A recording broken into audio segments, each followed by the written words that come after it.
आपके साथ मनीषा डिंडोरिया। स्वागत है आप सभी का हमारे चैनल पर। बड़ी खबर आपको बता दें कि गोरखनाथ मंदिर में जो हमला हुआ था उस पर बड़ा खुलासा सामने आया है।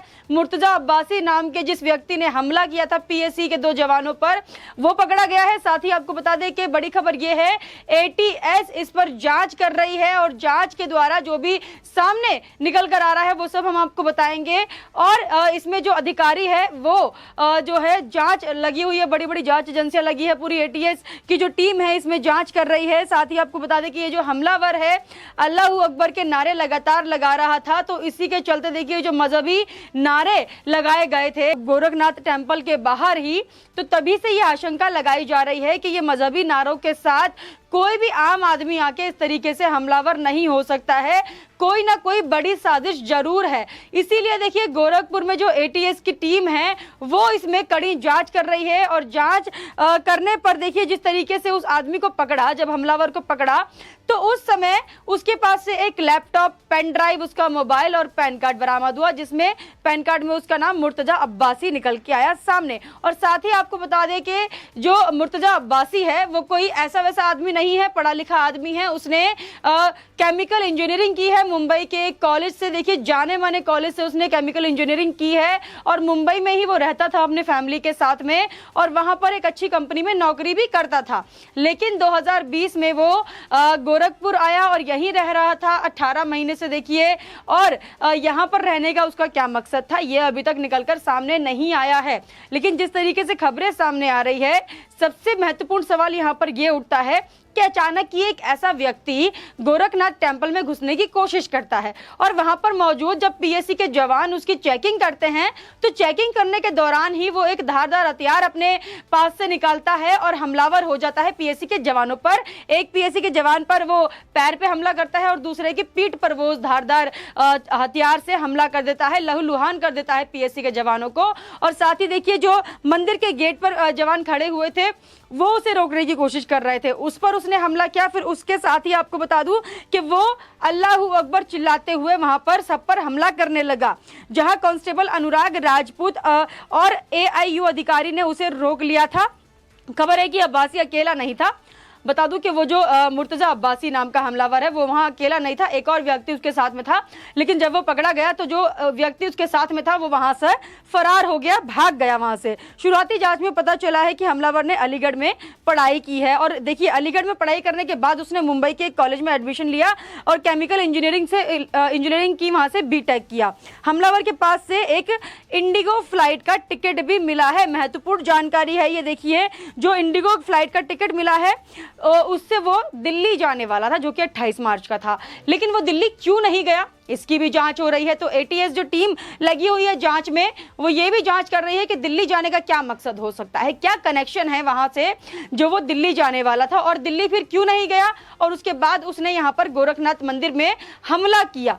क्या ये हमला योगी आदित्यनाथ पर हो सकता था, क्या ये एक बड़ी साजिश हो सकती थी। जिस दौरान ये हमला हुआ गोरखनाथ मंदिर में उस वक्त वहां पर योगी आदित्यनाथ मौजूद नहीं थे। आपको बता दूं कि गोरखपुर में गोरखनाथ मंदिर के अंदर ही योगी आदित्यनाथ का आवास है, इसीलिए वहां पर जो सुरक्षा है बहुत ज्यादा कड़ी रहती है। चारों तरफ देखिए हर तरफ पीएसी के जवान खड़े रहते हैं, तो इसीलिए जो हमला जो बड़ा हो सकता था वो टला है। पीएसी के जवानों ने उसे पकड़ा है और उसने एक बाका नाम का हथियार होता है जो कि बहुत धारदार होता है, उससे वहां पर उसने हमला करना शुरू करा। तो वहां मौजूद जो लोग थे, जो वहां पर पब्लिक खड़ी हुई थी, जो गोरखनाथ मंदिर में आते हैं लोग, उन्होंने उसे देखा कि ये पुलिस पर हमलावर हो रहा है तो लोगों ने उस पर पत्थर फेंकने शुरू करे जिससे कि वो रुक जाए और उसके हाथ से हथियार छीन सके। तो वहां पर पुलिस ने ही उसको भीड़ से बचाया क्योंकि वहां पर भीड़ उसको पकड़ कर मारने लगी थी ताकि जिस तरीके से वो हमला कर रहा था उसे रोका जाए। तो पुलिस ने ही उसको वहां पर बचाया और फिर उसको वहीं पर स्थित एक हॉस्पिटल में एडमिट किया है और भी उसकी वहां पर उसका ट्रीटमेंट चल रहा है, इलाज चल रहा है। गोरखपुर आने का उसका शक जताया जा रहा था सीधा मुंबई से ही, क्योंकि वो मुंबई में पढ़ाई की है उसने, मुंबई में ही उसका जो फैमिली है उसकी वहाँ रहती है, उसका परिवार है, उसके जो पिताजी हैं वो बताया जा रहा है कि वो भी एक प्राइवेट कंपनी में काम करते हैं और जो ये मुर्तजा अब्बासी है वो भी एक प्राइवेट कंपनी में काम करता था। लेकिन गोरखपुर आने का क्या मकसद था उसका ये अभी तक सामने निकल कर नहीं आया है। वह गोरखपुर का ही रहने वाला बताया जा रहा है। उसके पास से एक लैपटॉप भी बरामद हो जो मैंने आपको बताया है और पुलिस उसकी जांच कर रही है। इस हमले के बाद स्थानीय लोगों ने आरोपित की पिटाई भी की काफी ज्यादा, और अब एटीएस और अन्य अधिकारी इस आरोपी से मंदिर में घुसने की वजह पूछ रहे हैं, और साथ ही जो बाका उसके हाथ में था वो उसके पास क्यों था, किस कारण से उसने अपने वो कपड़ों में छुपाया हुआ था, और क्या कारण रहा कि वो गोरखनाथ मंदिर में उस हथियार को लेकर जा रहा था। क्या कुछ बड़ा करने की साजिश थी उसकी? एक रिपोर्ट के मुताबिक इस दौरान मंदिर में गोली चलने की अफवाह उड़ी थी, जिससे वहां मौजूद श्रद्धालु कुछ समय के लिए परेशान भी हो गए थे। बाद में प्रशासनिक अधिकारियों ने उन्हें समझाया। इस पूरे मामले में अब तक पुलिस की तरफ से कोई बयान नहीं आया है। यूपी मुख्यमंत्री योगी आदित्यनाथ इसी मठ के महंत हैं, आपको पता ही होगा ये बात, और मैंने आपको बताया कि उनका आवास भी है यहाँ पर। और अब देखिए खबर ये भी है कि योगी आदित्यनाथ आज गोरखपुर के लिए रवाना होंगे, गोरखपुर जाएंगे, गोरखनाथ मंदिर में जाएंगे, और ये जो पूरा हादसा हुआ है इसके बारे में वहां पर जांच पड़ताल हो रही है। तो योगी आदित्यनाथ जाकर देखेंगे कि क्या हो रहा है, किस तरीके से यह हमला हुआ है, और क्यों क्या वजह रही होगी इस हमले की। साथ ही मैं आपको बता दूं कि गोरखपुर में ये जो हमला हुआ है इसको मैं आतंकवादी हमला कहूं तो कुछ कम नहीं होगा, क्योंकि इस तरीके के आतंकवादी हमले गोरखपुर में पिछले 12 साल पहले भी हुआ था एक हमला, और कई साल पहले भी एक आतंकवादी हमला हुआ था। तो गोरखपुर में लगातार इस तरीके के आतंकवादी हमले होते रहते हैं, तो इसलिए वहां पर एटीएस के जो अधिकारी हैं उनको जांच के लिए लगाया हुआ है और वो जांच कर रहे हैं।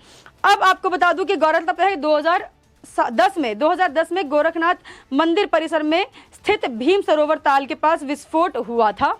हालांकि जांच के बाद ये पता चला था कि वह दिवाली बम है। तो इस तरीके के जो हमले हैं वो हुए थे पहले भी, और 1993 में मेनका टॉकीज में बम ब्लास्ट हुआ था। उसके बाद 2007 में शहर के सबसे व्यस्त बाजार गोलघर में सीरियल ब्लास्ट हुआ था। इस ब्लास्ट में पाकिस्तानी कनेक्शन भी सामने निकल कर आया था।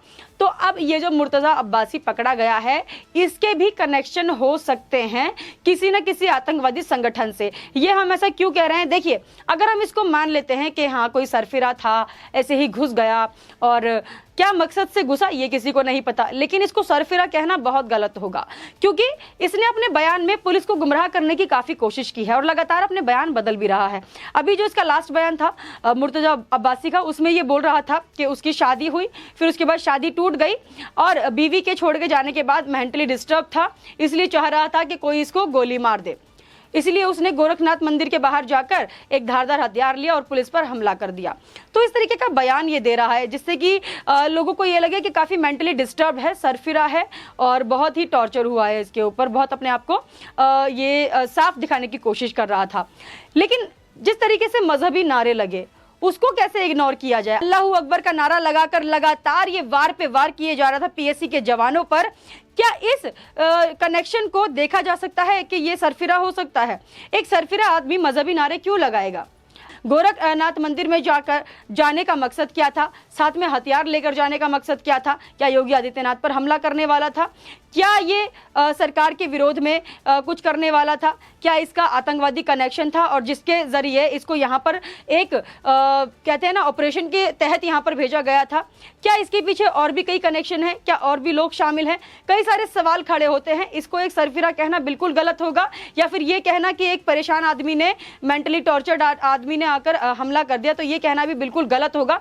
क्योंकि जब एक आदमी पूरे होश में रहकर मजहबी नारे लगा सकता है, जोर जोर से अल्लाहू अकबर चिल्ला सकता है, तो इसका मतलब है उसका कहीं ना कहीं कोई आतंकवादी कनेक्शन जरूर है, जिसको उसकी तालीम मिली है। बेशक ये आदमी पढ़ा लिखा बताया जा रहा है, केमिकल इंजीनियरिंग इसने की है, मुंबई से अच्छी कंपनी में काम कर रहा था, लेकिन उसके बाद क्या वजह रही कि इसने आकर इस तरीके से गोरखपुर पुलिस पर हमला किया, और हमला इतना जोरदार कि लहूलुहान इसने वहां पर पीएससी के जवानों को कर दिया।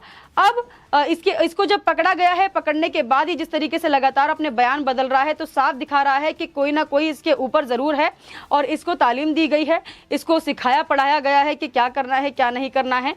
और जिस तरीके से देखिए एक एक करके यूपी में जो आतंकवादी हमले होते रहे हैं, गोरखपुर में होते रहे हैं, अब उसके लिए एटीएस सेंटर योगी सरकार बना रही है अलग अलग जगहों पर, अलग अलग बॉर्डर्स पर उत्तर प्रदेश के, जिससे कि ये जो आतंकवादी संगठन है और जो आतंकवादी हमले हैं, आतंकवादी कनेक्शन सामने आते हैं, उनको रोका जाए। तो इसी के तहत देखिए इस पर शक करना बिल्कुल लाजमी है, इसको पकड़ के और ये जांच करना कि किस संगठन से ये मिला है, इसकी भी लगातार जांच पड़ताल होनी चाहिए, और एटीएस की जो टीम है वो इस पर जांच कर भी रही है। आप हमें कमेंट करके जरूर बताइएगा आपका इस पर क्या कहना है। हमारे साथ ऐसे ही बने रहिए, धन्यवाद।